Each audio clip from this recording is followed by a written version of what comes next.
Given the recommended design, any considerations were given for the small space between the travel lane and the park lane. If the speed limit is not observed, which will most likely happen, especially with non-local drivers, there is a significant risk of traveling cars hitting parked cars or the passengers of cars as they're getting in and out of their cars. I'm sorry, this one might have needed a little cleaning up here. Given the recommended design, any considerations were given for the small space between the travel lane and the park lane. Okay, I got it now. So, what we're going for here is what's essentially called a road diet, or a narrowing of the travel lane.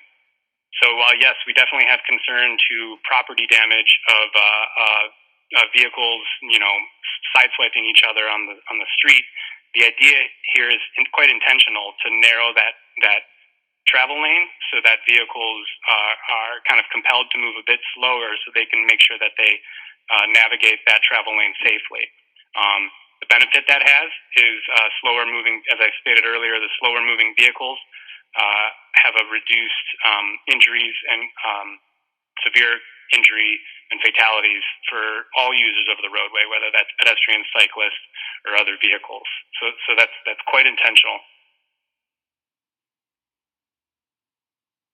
So, given the generous width of this segment of Hopkins Street, we have the opportunity to propose painted bicycle lanes in addition to maintaining the 2 travel lanes and on-street parking on both sides of the street. So, what have we done? First, this is a cross-section, a typical cross-section of this segment of Hopkins Street, and this view looks east. So, the north side of the street is expressed on the left side, and the south side of the street is on the right side in this cross-section drawing. So as you may be able to read in the call-out boxes, the main elements that are proposed for this segment include the retention of most on-street parking on both sides of the street, narrowed travel lanes from 17 feet today to 11 feet with the project, bicycle lanes on both sides of the street, though they are positioned differently on the north versus the south side of the street,